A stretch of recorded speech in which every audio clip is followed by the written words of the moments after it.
sound, light and vibration से पूरा विश्व आकार में, साकार में और निराकार अवस्था में परिवर्तनशील होता है। इसी से दुनिया की रचना हुई है,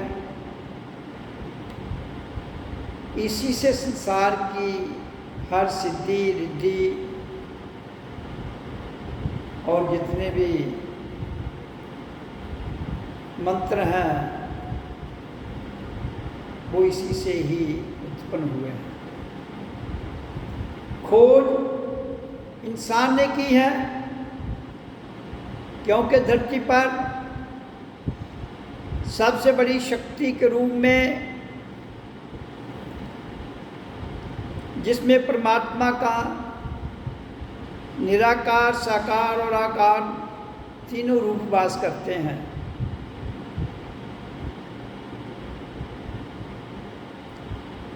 इसलिए जिसके पास ये तीनों रूप हैं, अगर वो इन तीनों को अच्छी प्रकार जान लेता है, ध्यान के द्वारा, मेडिटेशन के द्वारा, योग कर्म भक्ति के द्वारा, तो फिर वही इंसान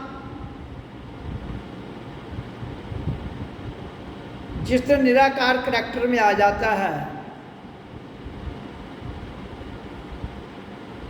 तो उसी का हुक्म, उसी का आदेश चलता है।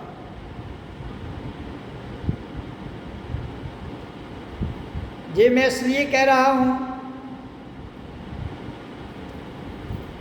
कि जब तक संसार में साकार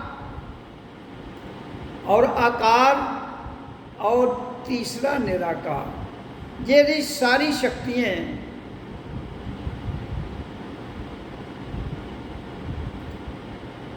एक स्वरूप में हो जाती हैं, तभी परमात्मा का चरित्र आ जाता है, तभी सनातन का चरित्र आता है, तभी वो इंसान एक गुरु कहलाने के काबिल बनता है।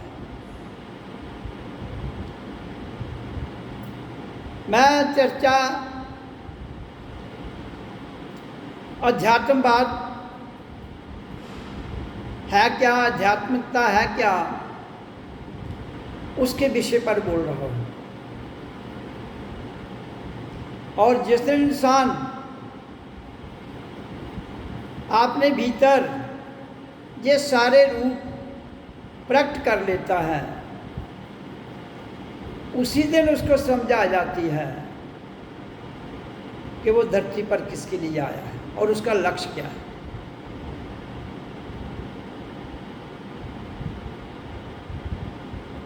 और मेरे मुताबिक जो मैंने जाना है, इंसान का सबसे बड़ा लक्ष्य है अपने जीवन के रहते हुए अध्यात्म विचारिक क्रांति अपने भीतर से लाना, अपनी पहचान करना, मैं कौन हूँ, कहाँ से आई हूँ, किस लिए आई हूँ, इसको जानना। मैं कौन हूँ, कहाँ से आई हूँ, किस लिए आई हूँ, इसके विषय में कई लोगों को ये भ्रम हो सकता है कि ये क्यों नहीं कहा गया कि मैं कहाँ से आया हूँ। जीव आत्मा जो है वो फीमेल में आती है, इसलिए उसके प्रति मैं बता रहा हूँ। आत्मा ना मेल है ना फीमेल है। जीव आत्मा की जिसकी हम चर्चा करते हैं वो, हालांकि उसका कोई भी लिंग नहीं है, लेकिन फिर भी धरती पर बुलाने के लिए जीव आत्मा को मैं कहाँ से आती हूँ, कहाँ से आई हूँ और किस लिए आई हूँ, मैं कौन हूँ, ये सारी परिभाषा जीव आत्मा की है। तो इसलिए जिस तरह हमें समझ आ जाती है कि मैं जीव आत्मा हूँ, साकार में और निराकार में मैं आत्मा हूँ, और आकार में जो मेरा फोटो लिया जाता है वो मूर्ति। तो ये तीनों चरित्र जो हैं ये इंसान के पास है। तो इसलिए ये मैंने बताया कि जीव आत्मा कहाँ से आती है, क्यों आती है, और इंसान भीतर से जान ले कौन हूँ कि मैं आत्मा हूँ। जिस दिन अंदर से आवाज़ आए तो उसको उस लक्ष्य समझ आ जाता है वो धरती पर किस लिए आया है। तो इसलिए कोई भी कार्य करते हुए इस धरती पर हमें इन बातों को जरूर जानना है। किसको? मैं कौन हूँ, कहाँ से आई हूँ, किस लिए आई हूँ। जब ये समझ आ जाएगी तो लक्ष्य समझ आ जाएगा। एक तो संसार का लक्ष्य है कि अपनी जीविका को कमाने के लिए इंसान को कर्म करना है, और उस कर्म में से 10% उसको योगदान यानी कि परमार्थ के लिए ऐसे स्थान पर देना है जहाँ से मानवता का भला होता हो।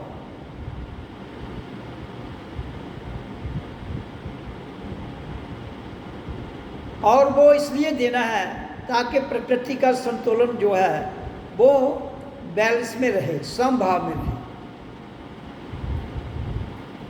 तो ये सारी बातें मैं वाणी में इसलिए बताता हूँ, सत्संग की वाणी में, कि इंसान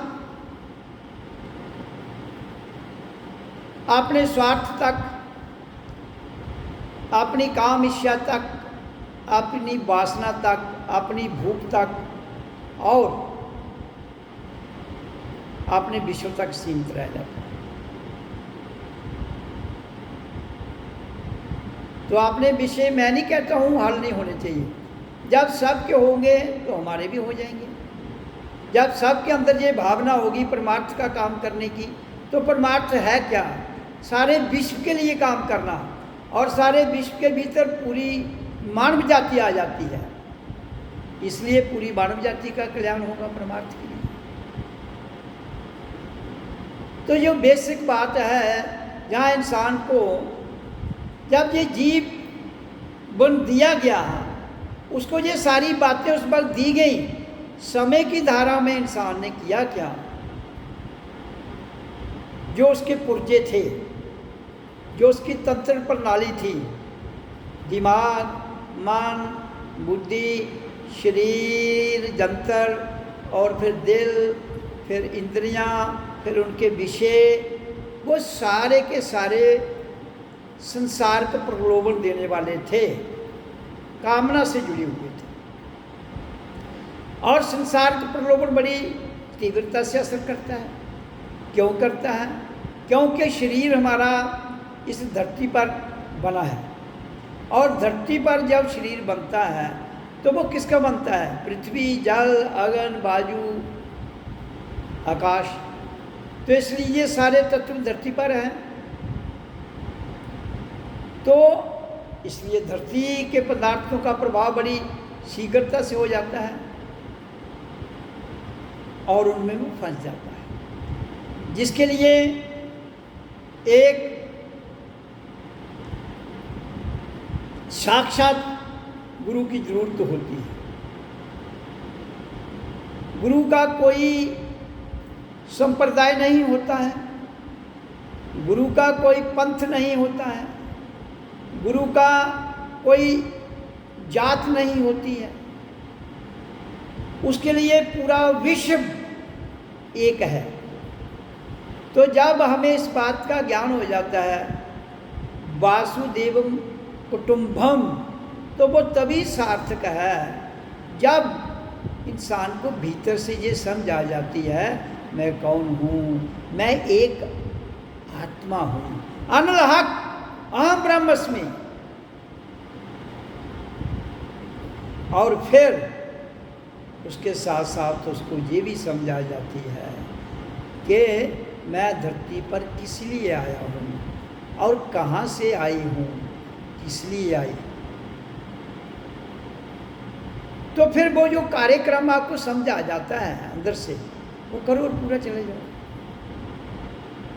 तो फिर जो अंदर से बात समझ आएगी वो परमार्थ के लिए आएगी। स्वार्थ तो हो ही जाएगा सिद्ध,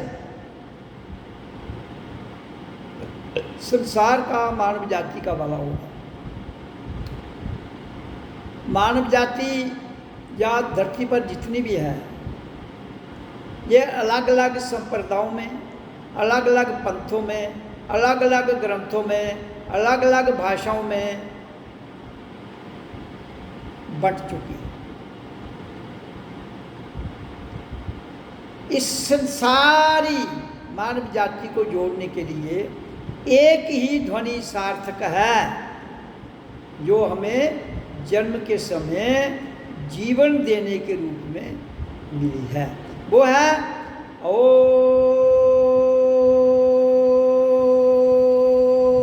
आओ आओ आओ।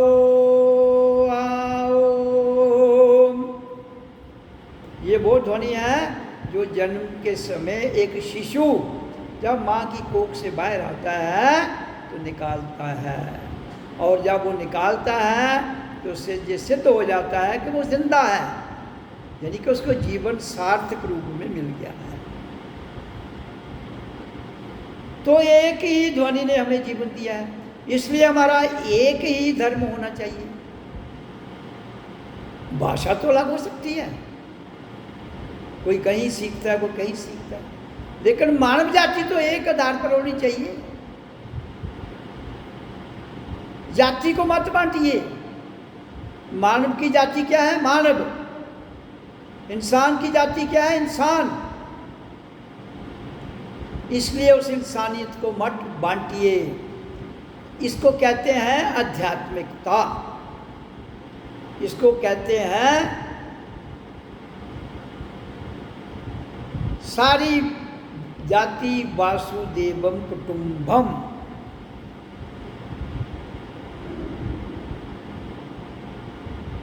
तो इसलिए हमारा लक्ष्य जिस पर मैं चर्चा कर रहा हूँ वो है अध्यात्म विचार क्रांति लाना भीतर से। मैं कौन हूँ, कहाँ से आई हूँ, किस लिए आई हूँ, इसे जानना अपनी पहचान करते हुए, और फिर शरीर को सर्वे भवन्तु सुखिना, हर जगह सुख हो। शारीरिक सुख पहले, शरीर स्वस्थ रहना चाहिए, फिर मानसिक सुख,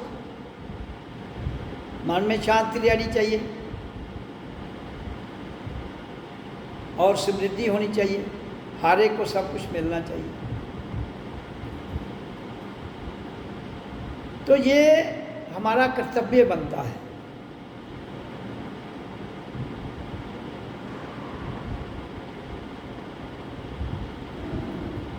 तो ये सारी बातें जानने के लिए हमें आत्मतीय चरित्र में जाना, ये हमारा लक्ष्य है। और फिर बुद्धिनिष्ठ होना। बुद्धि कितनी प्रकार की है और रजोगुण से बुद्धि भरी हुई है, तमोगुण से भरी हुई है और सतोगुण से भरी हुई है। तो हमने बुद्धिनिष्ठ जो तीनों से परे है उसमें जाना है। इसी तरह से कर्म भी, इसी तरह से हमारे गुण भी तीन हैं।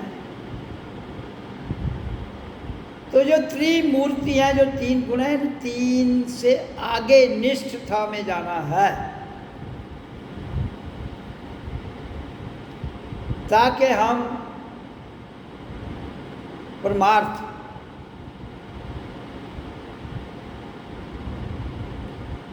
काम, अर्थ, मोक्ष, धर्म सारे सार्थक हुए।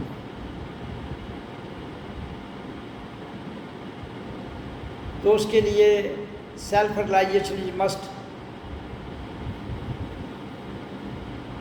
To bring spiritual thought revolution on the earth planet. तो ये एक आदमी का काम नहीं है, ये हम सब का काम है। अपने धर्म, अपनी जात, अपने देश, अपनी कौम से ऊपर उठते हुए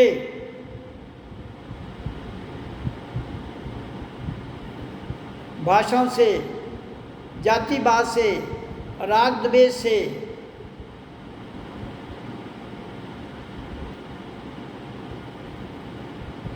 नर नारी से ऊपर उठते हुए हमें इस क्रांति को लाना है, अध्यात्म क्रांति को लाना है। ये मेरा आदेश, उपदेश मैं अपनी वाणी पर एक शब्द यूज करता हूँ, डंके की चोट। डंके की चोट पर लाना है। डंके की चोट का अर्थ है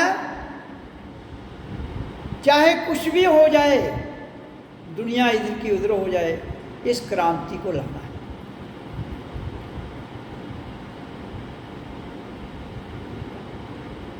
इसलिए मैं बड़े विनम्र भाव से अपने अंतःकरण से कह रहा हूँ कि ओम का उच्चारण कीजिए, क्योंकि अगर ओम का उच्चारण करेंगे आप ध्यान में जाएंगे, बुद्धि निष्ठता में जाएंगे, आपको समझ आ जाएगी जीवन क्या है। ये कोई ओम की ध्वनि किसी धर्म की नहीं है, ये सनातन है।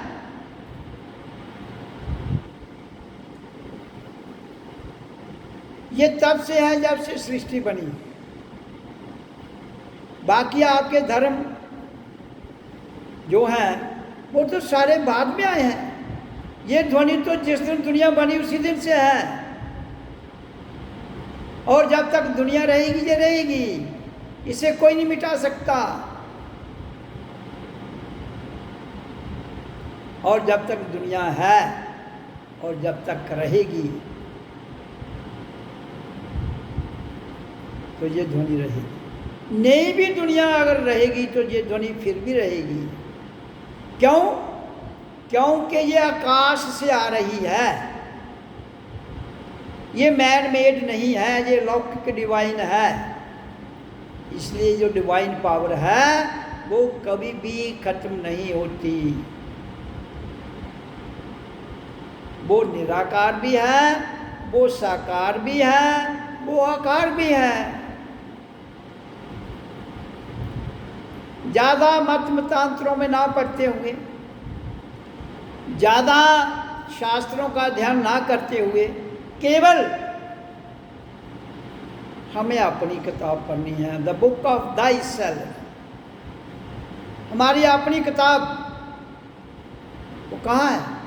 हमारे भीतर। जब आपने अंदर से एक बहुत बड़ा परिवर्तन ध्यान से घटित हो जाता है तो आपकी किताब खुल जाती है और पूरी दुनिया के ग्रंथ उस किताब में हैं, जो किताब आपके भीतर की है। उसे खोलिए, ये हमारा लक्ष्य है। सर्वप्रथम लक्ष्य है अपने भीतर की बंद किताब को खोलना और जागना, जाग कर काम को करना, हर काम को जाग कर करना। अपनी पहचान का अर्थ है जागना, और हर कार्य को जाग कर करना। ये हमारा कर्तव्य है, ये हमारा लक्ष्य है। अगर दुनिया में, विश्व में आनंद की वर्षा करनी है तो हमें जो मैं बता रहा हूं वो करना होगा, वो करना है, होगा नहीं, करना है। कर लेते हो तो दुनिया में बहुत बड़ी क्रांति घटेगी, आध्यात्म विचार क्रांति। आपके इतिहास में बहुत से इनकलाब आए, क्रांति आई, कोई सार्थक नहीं, कुछ देर के लिए चली फिर वो उड़ गई, लेकिन रूह से जुड़ के लाई हुई क्रांति कभी नहीं फेल होती, कभी नहीं बदलती।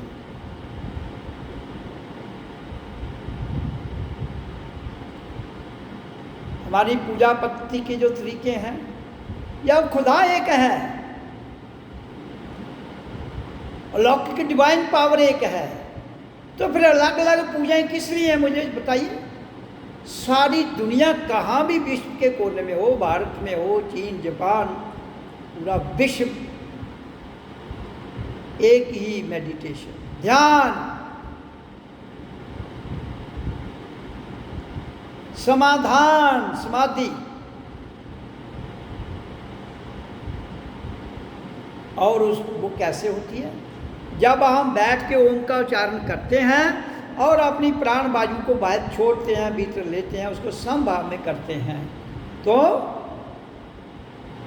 हमारे भीतर जितने भी ब्लॉक हैं, रुकावटें हैं, वो खुल जाती हैं। और जब रुकावटें खुल जाती हैं, आपका रास्ता क्लीन हो जाता है, तो फिर आपकी किताब आपके सामने समक्ष खुल जाती है। पढ़िए, जो बंद किताब है वो खुल जाती है। फिर उस किताब में जो लिखा है वो कोरी है, वो किताब क्लीन कोरी है, लेकिन वो कोरी होते हुए भी आपको हर चीज़ बता देगी। वो किताब कोरी होते हुए भी, क्योंकि उसमें कोरी ना हो तो मैल हो गई ना, इसलिए उसका निराकार स्वरूप जो कोरा है वो साकार में भी और आकार में भी और लिखत में भी और वोकल में भी, इन राइटिंग और इन स्पीकिंग हर ज्ञान दे देता है। How to lead a life, जीवन को जीने की कला उससे आ जाती है।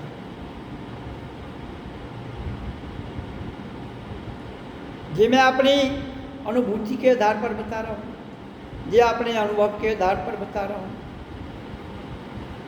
ये अपनी योग विद्या जिसके लिए मैंने जीवन दिया है उसके आधार पर बता रहा हूँ। ध्यान, एकाग्रता, समाधि, टाइम एंड स्पेस से परे,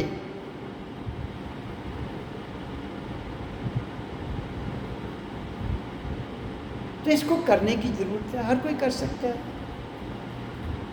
हाँ, किसी को जल्दी भी हो सकता है, किसी को ज़्यादा समय लग सकता है। मेहनत करना हमारा कर्म है। इसलिए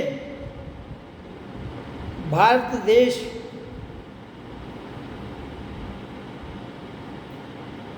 जो संविधान से चलता है, उस संविधान में एक बात जरूर रखनी चाहिए, हर आदमी ध्यान लगाए श्वासों के द्वारा, और उसके लिए हर पंचायत में एक मेडिटेशन हॉल बनाना चाहिए गवर्नमेंट।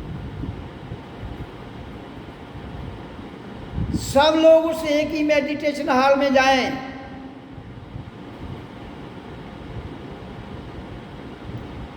किसी भी संप्रदाय से हो, किसी भी जात से हो, किसी भी आपके तथाकथित धर्म से हो, एक ही मंच पर जाएं, श्वासों को समभाव में करें और ध्वनि का उच्चारण करें।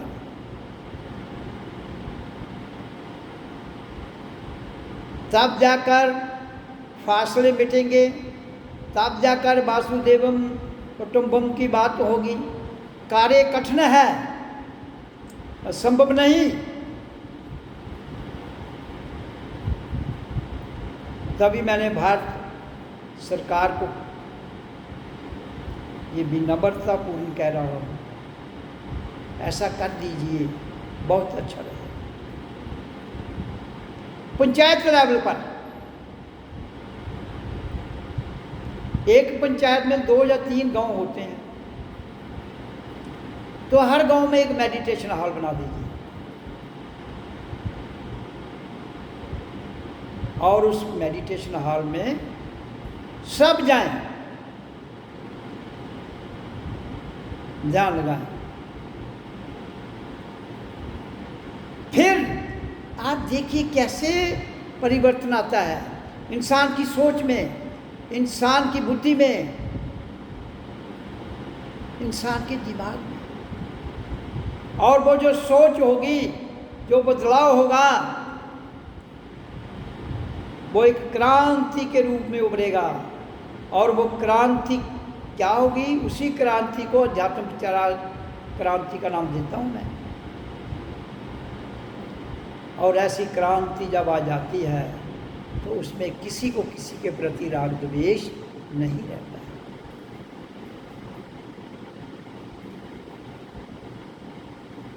तो इसलिए मेरे विश्व में और भारत में रहने वाले प्रेमियों, आपस में प्रेम करो। प्रेम ही खुदा है। Pure love is God.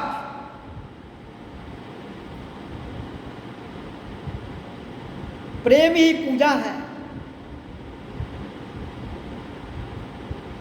प्रेम ही संसार है।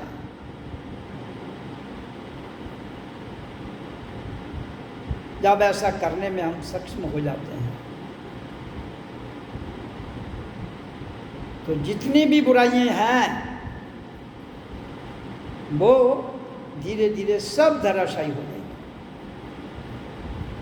गवर्नमेंट का अरबों का खर्चा बचेगा।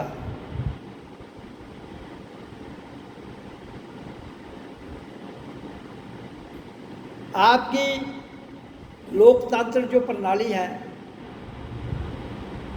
जो भ्रष्टाचार है उसमें, वो भी खत्म होगा। भ्रष्टाचार खत्म करने के लिए हमें विचारों को बदलने की जरूरत है। बड़ी बड़ी डिग्रियां लेकर हम भ्रष्टाचार नहीं खत्म कर सकते। स्कूलों में जो शिक्षा दी जाती है वहां से ध्यान लगवाइए बच्चों से और इस ध्वनि का उच्चारण करवाइए ताकि उनका दिमाग बदले। जो आपने उनको एक सेक्ट में बांध दिया है बच्चों को, वो से बाहर निकलें।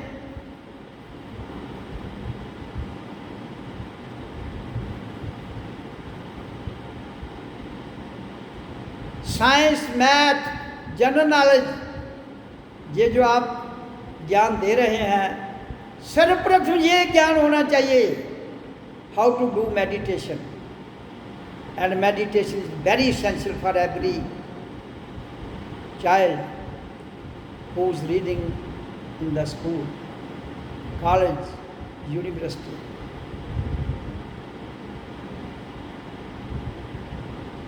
आप इतने नीतियां बनाते हो, इतनी स्कीमें बनाते हो, एक नीति ये भी बनाओ जो सबका भला करने वाली है। छोटे छोटे त्यागों से उठकर आगे आइए। जब सब राजनेता देश का भला चाहते हैं तो देश का भला करने में एक कदम ये भी उठा लीजिए।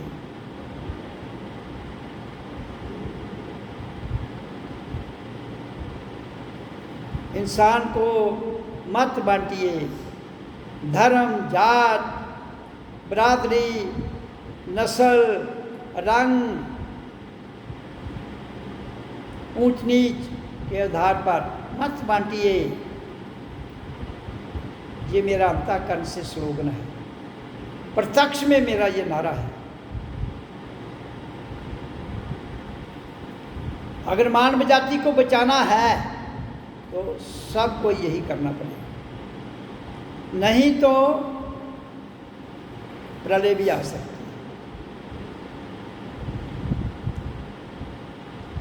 और फिर आप कहोगे वो तो कुदरत लाएगी, लानी कुदरत में ने है, लेकिन जिम्मेदार तो आप लोग होंगे।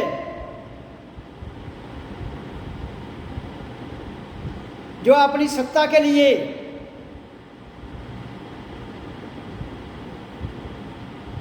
गलत नीतियां बनाकर लोगों को बेवकूफ बना रहे,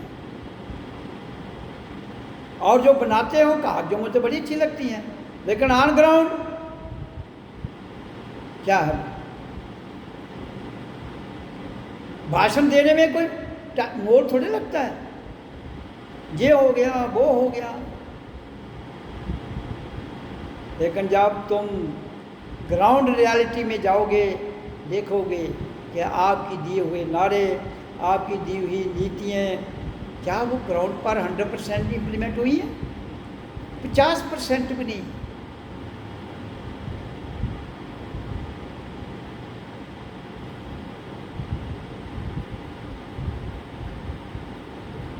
तो इसलिए सत्संग का अर्थ ये नहीं कि लोग को साधु सन्यासी बनाने हैं, ऐसा कुछ नहीं है। जगाना है, मानवता को जगाना है। जागेंगे और जागकर काम करेंगे। Work is worship. Work is worship तभी होगी जिस दिन हम जाग के काम करेंगे, ठीक नीयत से काम करेंगे, ठीक नीयत से।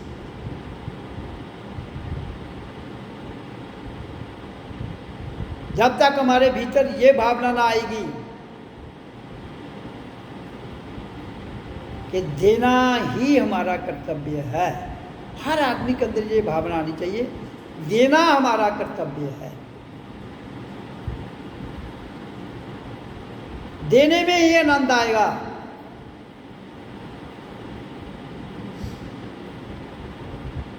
देने से ही हमारे भीतर परमार्थ की भावना उठती है। लेकिन ऐसा करने के लिए सर्वप्रथम हमें अपनी पहचान करनी है। मैं कौन हूँ, कहाँ से आई, इसलिए आई और कहाँ जाना है। ये सारे ऑप्शन आपके पास हैं, लेकिन पहले जानोगे तो समझ आएगी ना।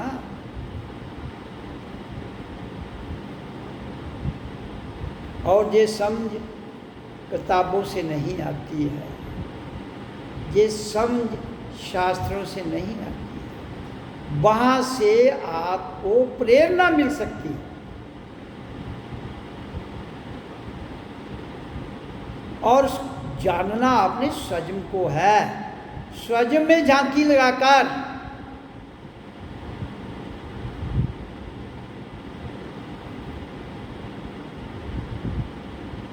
इसलिए कोई कहता है हिंदू धर्म अच्छा है, कोई कहता है इस्लाम अच्छा है, कोई कहता है सिख मत अच्छा है, कोई कहता है ईसाई मत अच्छा है। सब अच्छे हैं, जैन मत, बुद्ध मत, सब अच्छे हैं, कबीर पंथी, सब अच्छे हैं। लेकिन झगड़ा किस लिए फिर? अगर सब ही अच्छे हैं तो झगड़ा किस लिए है? इसका मतलब ये हुआ कि जो कह रहे हैं सब अच्छे हैं, लेकिन उस अच्छाई को भी क्या करोगे जो एकता, एक सूत्र में मानवता को नहीं बांध सकती, ऐसी अच्छाई को क्या करेंगे हम? इसलिए एकता एक सूत्र में बांध सकती है। और वो एकता कैसे आएगी? ध्यान से, मेडिटेशन से, अपने आप को अपने भीतर से जानने से, अपने भीतर की किताब खोलकर उसको पढ़ने से। बाहर के ग्रंथ जो लिखे गए हैं किसी संत महापुरुष ने ही लिखे हैं ना, तो जिसने लिखे हैं उसने अपने समय में लिखे हैं। मान लो उसने ठीक लिखा है, उसके लिखने से आपको क्या लेना देना? प्रेरणा मिलेगी ना, लेकिन ग्राउंड पर तो आपको स्वयं उसे लागू करना पड़ेगा। हर संत की वाणी कहती है ध्यान में जाइए, भक्ति कीजिए। भक्ति है क्या? सेवा भाव, कर्तव्य, त्याग, वैराग्य, ज्ञान, ध्यान। तो ये सारे स्वरूप कर्म योग के हैं। जैसे मैंने अभी आप वाणी में बताया कि दुनिया की रचना निराकार के द्वारा हुई। साउंड, लाइट एंड वाइब्रेशन, इनका ग्रिड निराकार है। इन तीनों का ग्रिड जो है वो एक इसमें बदल जाता है, करंट में। और उस करंट की कोई सीमा नहीं है। ऊर्जा, जिसको डिवाइन ऊर्जा कहते हैं, तो जो डिवाइन ऊर्जा वो निराकार है। फिर वो तीन भाग में बढ़ती है, साउंड, लाइट एंड वाइब्रेशन में। और फिर साउंड, लाइट, वाइब्रेशन जो धरती पर साकार और आकार रूप धारण करती है। तो सनातन निराकार से शुरू हुआ, आकार में आ गया, फिर आकार से वापस जीते जी जीवन कराते हुए निराकार में जाओगे तो सनातन की समझ आएगी। एक हो रहा है, फिर उसको करके होने में जाना है, क्रिया से अक्रिया में जाना है। हम यहां धरती पर किसके लिए आ गए? निराकार, साकार, साउंड, लाइट एंड वाइब्रेशन में बदल गई, और फिर वापस हमें निराकार में जाना है। साउंड, लाइट, वाइब्रेशन तीनों को इकट्ठा करके उसी करंट में कन्वर्ट करते हुए जो डिवाइन पावर है उसमें जब जाओगे तो तब सनातन की पूर्णता समझ आती है।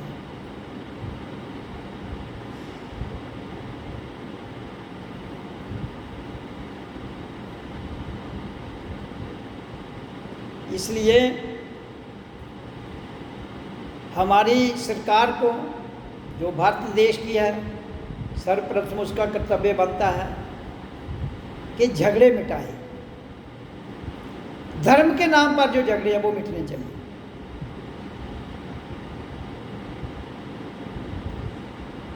तो उसको मिटाने का एक ही तरीका है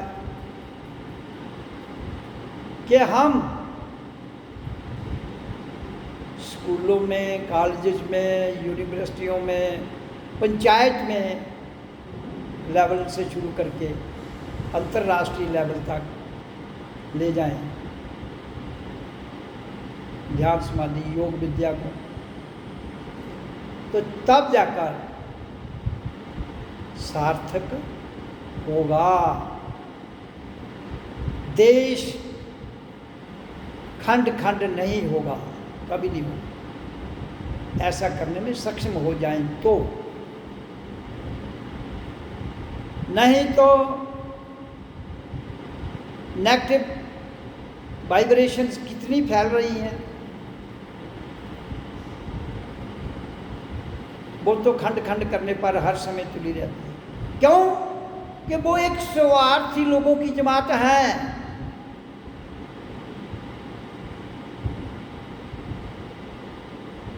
वो उन लोगों की जमात है जो अपना स्वार्थ सिद्ध करने के लिए कोई भी मेथड अडॉप्ट कर सकते हैं। और आज की युवा पीढ़ी बेकार है, वो उसमें बड़ी स्पीड से लालच के आधार पर सम्मिलित हो जाएगी। उस युवा पीढ़ी को जगाओ, उनको काम दो, ताकि वो काम करें, अपना जीवन सुखी बनाएं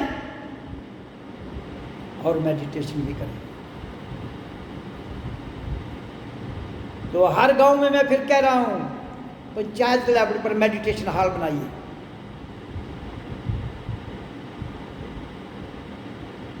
कॉमन मेडिटेशन हॉल, जहां हिंदू, मुसलमान, सिख, ईसाई, बौद्ध, जैन, पारसी,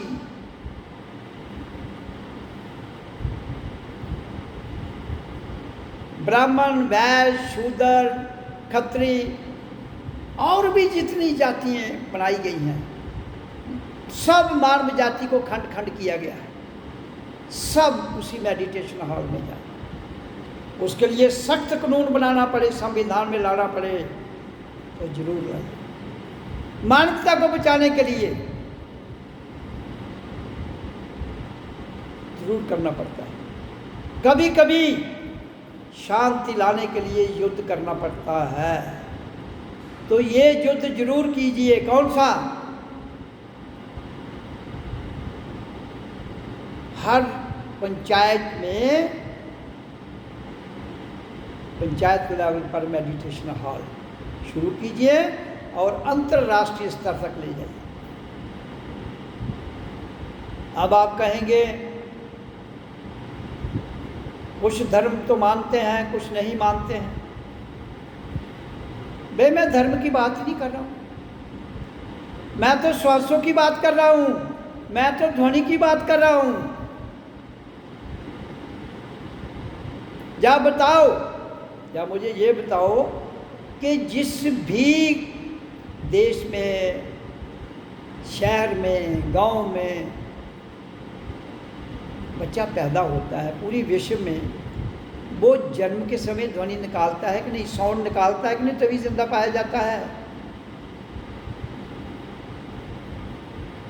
तब उसका कौन धर्म है? वो ध्वनि और श्वास जिससे वो जिंदा है। और आवाज क्या है उसकी? ओ आ ओ आ ओ आ, इसी को ओम, उसी ध्वनि को ये कहते हैं ओम।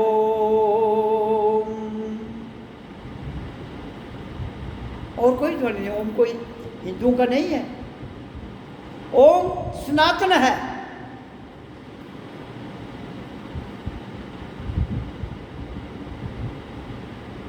इसलिए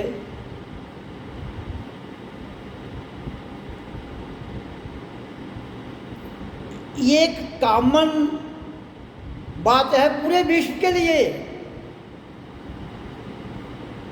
इसलिए पूरे विश्व में मेडिटेशन हॉल बनने चाहिए।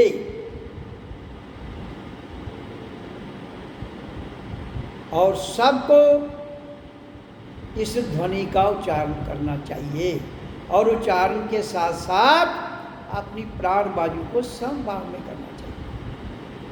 उसके तरीका हमने बड़े आराम से बताया है कि पहले 15 मिनट ओम,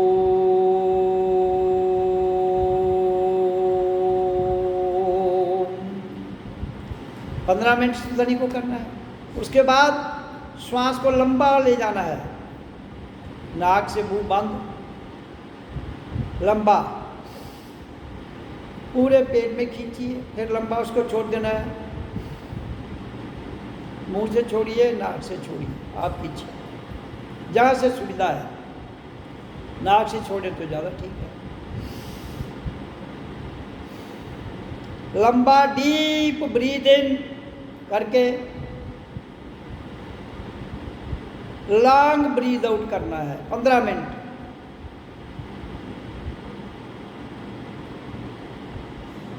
उसके बाद आधा घंटा हो गया, फिर नेक्स्ट 15 मिनट आपको क्या करना है? केवल आपको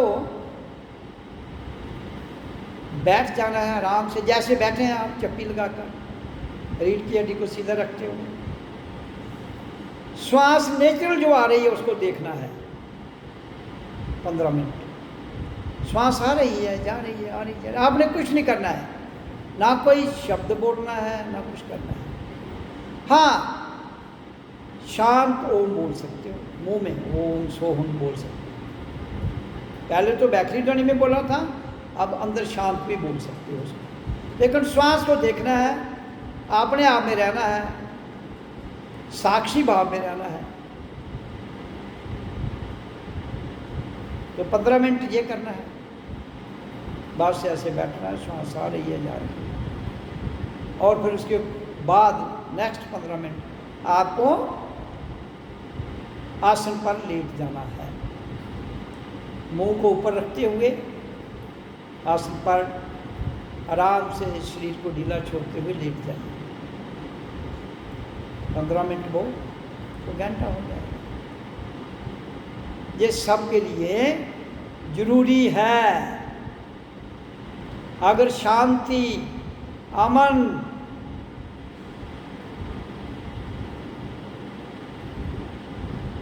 और आनंद विश्व में लाना चाहते हो तो संविधान में ये जरूरी ऐड करना है।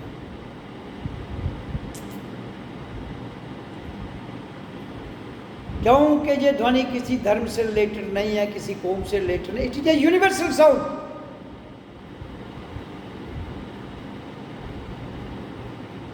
और श्वास भी यूनिवर्सल है।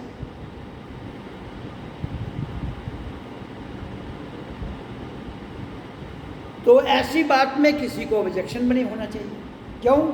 श्वास आ रहा है, जा रहा है, जीवन चल रहा है।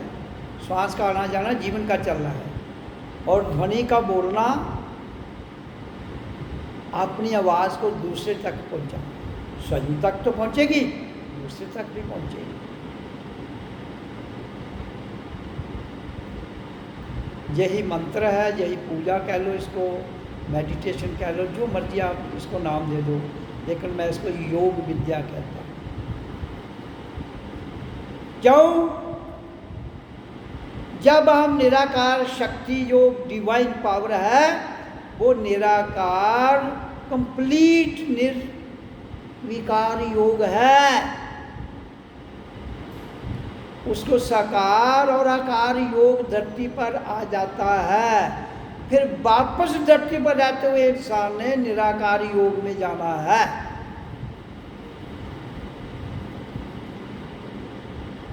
जिसके भीतर सब कुछ समा जाता है।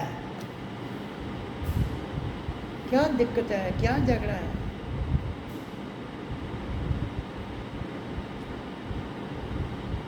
ग्रंथ तुम गीता पढ़ो, कुरान पढ़ो, रामायण पढ़ो, बाइबल पढ़ो, ग्रंथ साहब पढ़ो, धम्म पढ़ो, और कोई पढ़ लो, संतों की किताबें जो, उससे मुझे कोई गिला नहीं है, जो मर्जी पढ़ो। ये जरूर करो, इससे आपको अपनी पहचान होगी। और जब आप अपनी पहचान कर लोगे तो फिर ना गीता, कुरान, पुराण, शास्त्र, वेद, उपनिषद,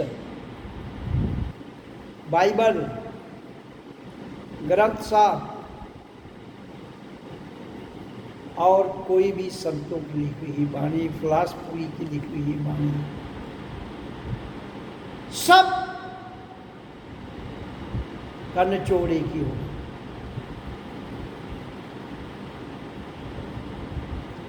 और जब सबका निचोड़ एक है, वही सत्य है।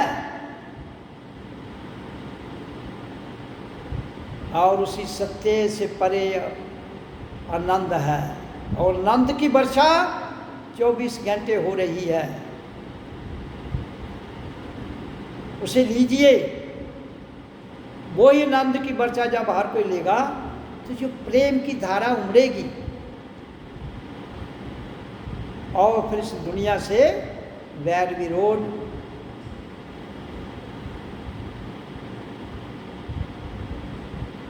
समभाव में आते हुए झगड़े खत्म हो जाए। कोई भी चीज़ खत्म नहीं होती है, कंट्रोल हो जाती है। तो जो जितना भी झगड़े उन पर कंट्रोल ऑटोमेटिक हो जाएगा। आपको बड़ी बड़ी फोर्सें, बड़ी बड़ी आर्मी, बड़ी बड़ी जो बेल्ट फोर्सेस रखने की आवश्यकता नहीं पड़ेगी। क्योंकि वसुधा कुटुंबम, वसुधा कुटुंबम, वासुदेवम कुटुंबम। जब सबको समझा जाएगी प्रेम से रहना है, तो फिर कहाँ झगड़ा है? फिर पूरे विश्व के बार्डर खोल दीजिए, कोई दिक्कत नहीं। आइए जाइए, प्यार से रहिए।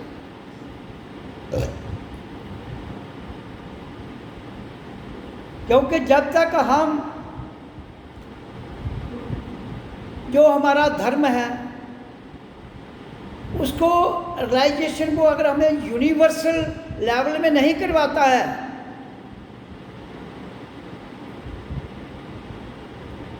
तो फिर बंधु हम कहीं ना कहीं सीमित रह जाएंगे। और सीमित रह जाएंगे तो सीमित में तो डिसिप्लिन चलता है, एकता नहीं होती। डिसिप्लिन और एकता में बहुत फर्क है।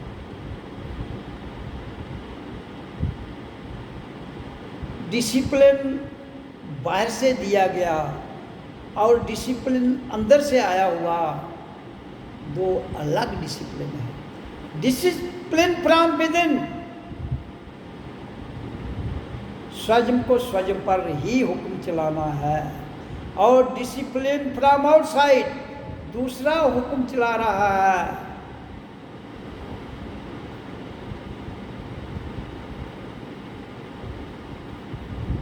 एक जंजीर गुलामी की है और एक जंजीर काट दी जाती है तो गुलामी तोड़ती है। जंजीर सोने की हो, लोहे की हो, जंजीर तो जंजीर है। इसलिए जंजीर को काटना पड़ेगा। जो केवल आपके मन तक सीमित है, जो केवल आपकी बुद्धि तक सीमित है, जो केवल आपकी इंद्रियों तक सीमित है, जो केवल स्वार्थ तक सीमित।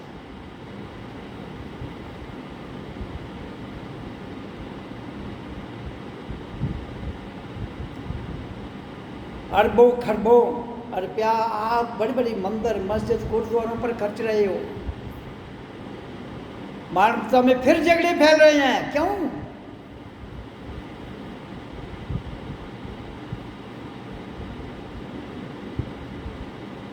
इसलिए जब तक आप जर्नल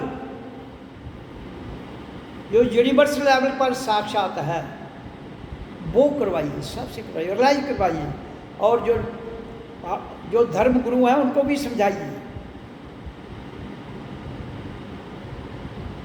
उनसे मेडिटेशन करवाइए। खाली किताबों में को रट्टा लगाने से कुछ नहीं होगा।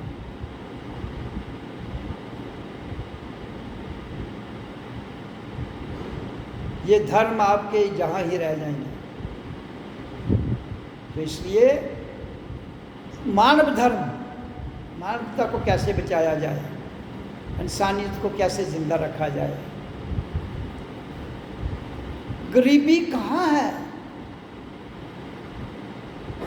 जो इंसान कहता मैं गरीब हूं,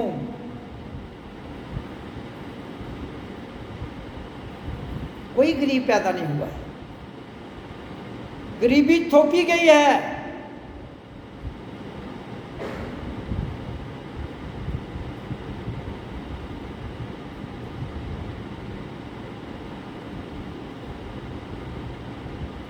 तो थोपी हुई गरीबी को हटाने की जरूरत है। वो तभी हटेगी जितना हम रियलाइज हो जाएंगे, वो तभी हटेगी जितना हम परमार्थ के लिए कार्य करेंगे, वो तभी हटेगी जितना हम अपनी भीतर की किताब पढ़ेंगे, वो तभी हटेगी जितना हम ओम की ध्वनि का उच्चारण करेंगे, वो तभी हटेगी जितना हम ध्यान समाधि में जाएंगे, वो तभी हटेगी जितना हम जान जाएंगे मैं कौन हूँ, कहाँ से आई हूँ, किस लिए आई हूँ। वो तभी हटेगी जितना हम उस अनंत की वर्षा को अपने भीतर, अपने अंतःकरण में फील करेंगे।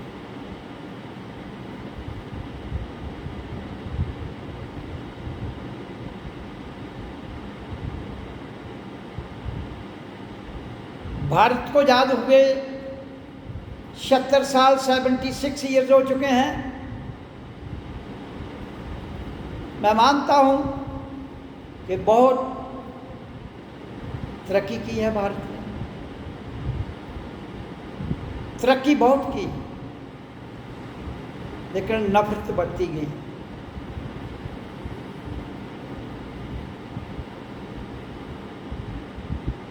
अगर हम तरक्की के साथ प्रेम की परिभाषा लोगों को नहीं सिखा सकते तो आपकी की हुई तरक्की जो है वो तरक्की में चली जाएगी। ऐसी तरक्की को क्या करोगे जहां मानवता को खंड खंड कर दिया जा रहा है।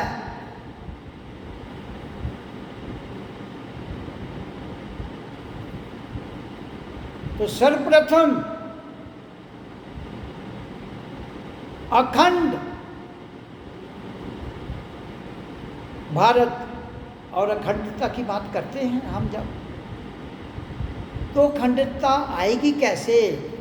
अखंड ध्वनि, अखंड ज्योत, अखंड ध्यान, अखंड समाधि, अखंड ज्ञान तुम्हारे भीतर से उमड़ेगा। मानवता के हर एक एक नर और नारी से उमड़ेगा। फिर आप कह सकते हो अखंड भारत। फिर इसको कोई खंड खंड नहीं कर सकता।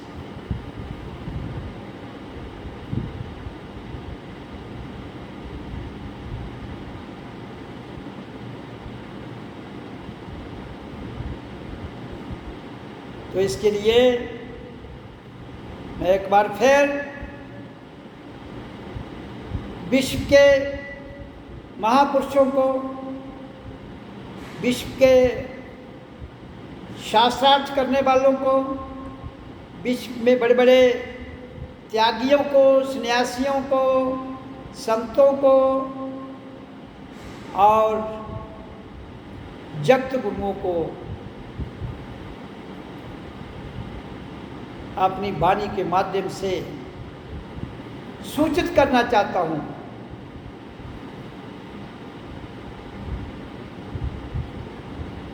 कि जो मैंने बोला है उसको ग्राउंड रियलिटी पर लाइए, तब जाकर आपके द्वारा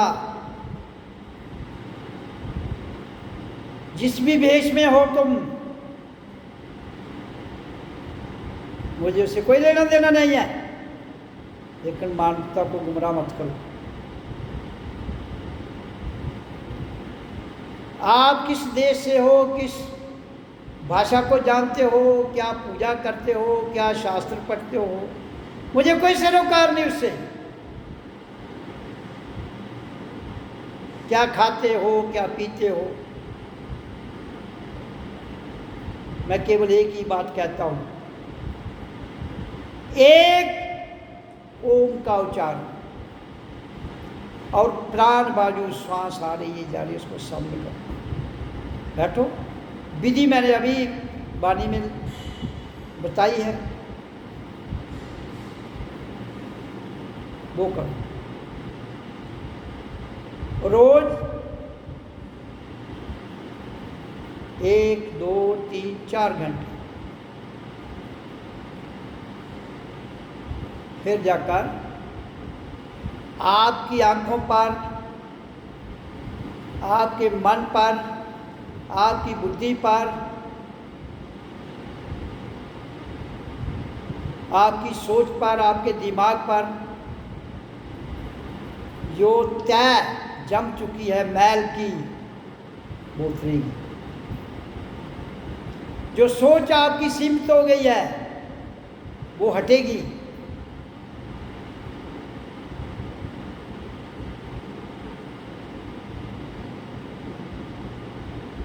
ये करने के लिए आपको अपने पद का अहंकार छोड़ना पड़ेगा, अपनी सत्ता का अहंकार छोड़ना पड़ेगा, अपने धन का अहंकार छोड़ना पड़ेगा, अपनी ताकत का अहंकार छोड़ना पड़ेगा।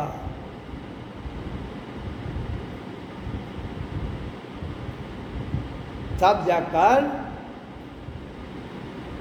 आप जान पाओगे, तब जाकर आप समझ पाओगे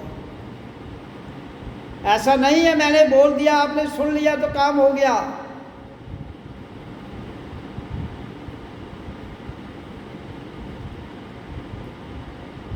दिन रात में 24 घंटे होते हैं। अपनी जीविका के लिए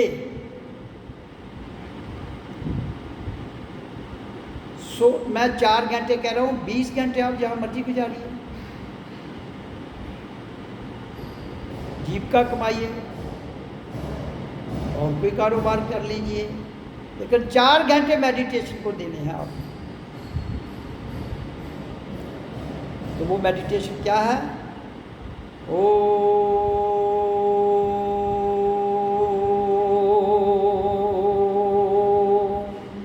15 मिनट ये 15 मिनट डीप ब्रीदिंग, इसके बाद तो लॉन्ग छोड़ देना है।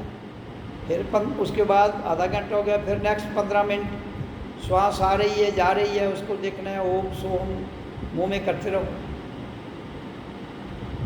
45 मिनट। फिर नेक्स्ट 15 मिनट आ जाएंगे शवासन में लेटना, शरीर को ढीला छोड़ देना, ऐसे आनंद की मस्ती में बस।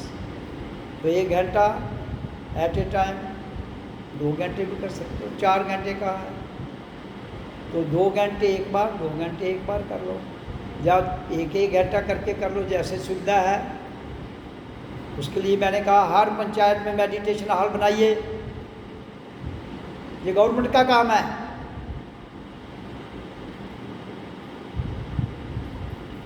जहाँ करोड़ों अरबों रुपया इलेक्शन पर खर्च कर देते हो आप, वो पैसा जनता का है।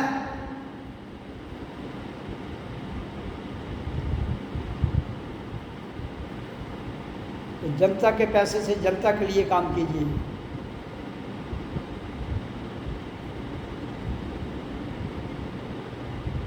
तो मान की हर मुश्किल हल, हर दुविधा सुविधा में बदल जाएगी, हर दुख सुख में बदल जाएगा और शांति आनंद में बदल जाएगी।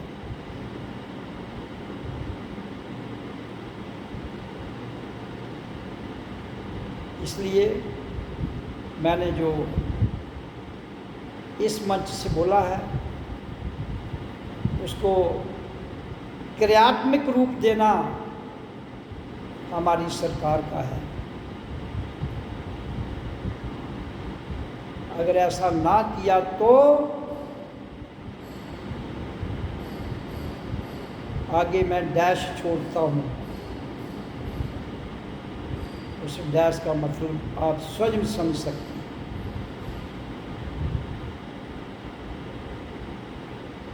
ओ